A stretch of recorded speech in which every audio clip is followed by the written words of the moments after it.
Sacrifice, offering, and giving, they are all spiritual practices.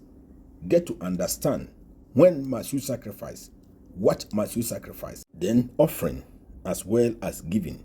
At what point, in what situation must any of these practices be initiated? Sacrifice means giving up something very valuable, precious, or costly to you in exchange for spiritual gain, or to show obedience, faith, and dedication to God or to the spirit world. Sacrifice also involves pain, loss, or deep commitment. Example, Abraham was asked to sacrifice his only son. This was ultimate test of faith and obedience. Spiritual role. Sacrifice opens great doors because it proves your seriousness. The bigger the sacrifice, the greater the spiritual response. Offering is giving something as a form of worship, gratitude, or honor to God or spirits. It can be fruits, money, animals, or anything of value presented during worship. Example, Cain and Abel gave offerings to God. Abel's offering was accepted because it came from the heart and was the best of his flock. Spiritual role. Offering attract blessings, favor, and spiritual attention.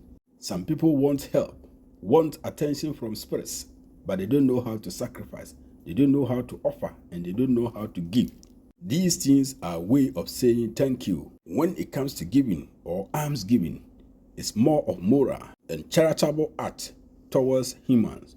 So in this video, you see white kola nut, red kola nut, white millet, red millet. Then you get maize plus any amount of note. You can see in the video as 100 cedis. Whatever you can afford, mix all together. If you get a cup each or 2 cups each, mix them all together. Say your heart desires, what you want, then go to market or where you can find beggars. When you go, add the money to these items. Then you give it to a woman who is a beggar, mature woman who is beggar and who is active. What you requested or the prayers that you offered on it before sending it out, God is going to grant you. It's a form of offering, or let's say giving. When you give, it opens way for you. It unlocks your blessings. So if you don't know how to give, you don't know how to do offering, you don't know how to sacrifice, then you have to learn. Without it, you can never get the gateway of blessings. These white people, like the Bill Gates and other people, they offer these things to Africans. You see rice, computers, they always offer. They know the spiritual secrets. When you give, what are the spiritual rules? Giving activates the law of sowing and reaping. So you give, you get. If you don't give, you don't multiply, you don't get. What you give comes back multiply. It is a way to transfer energy of abundance and mercy. Your sacrifice proves your readiness for greater blessings. Before you gain something big in life, like power, love, protection, or prosperity, there must be sacrifice. What you sacrifice spiritually creates space for new blessings to come.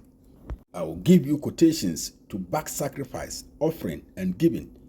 We are not the first generation to sacrifice or to make offering or to give. It has been there since creation.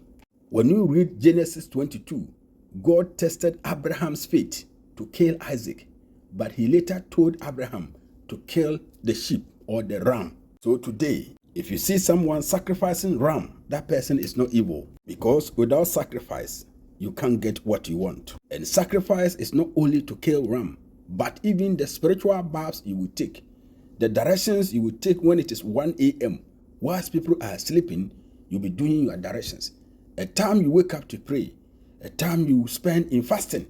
All these things are forms of spiritual working in a form of sacrifice.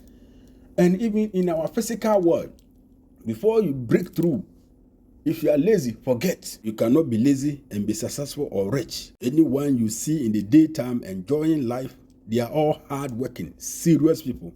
Some don't sleep. whether spiritual working or physical working, they are serious. In Genesis chapter 4 verse 4 also talks about Abel's offering. In Hebrews 6:26 also talks about the sacrifice of Jesus. Noah, after the flood, also made a sacrifice. When you read Genesis 8:20-22, then when you go to Leviticus 1-7, it also talks about wise men giving gifts to Jesus. Then the widow offering, Mark 12:41-44. A widower was also offering, giving something. Cornelius, the centurion, also gave something generously to attract the attention of God. So you give, you attract attention, spiritually and physically. But if you don't know how to do it and you want everything free, it's unto you. Feeding the poor. Hebrews 19:17. Thanks for watching. I hope now you are clear when it comes to sacrifice, offering, and giving. Follow me, then subscribe to my YouTube channel. That is Nofoten Heba. Stay blessed.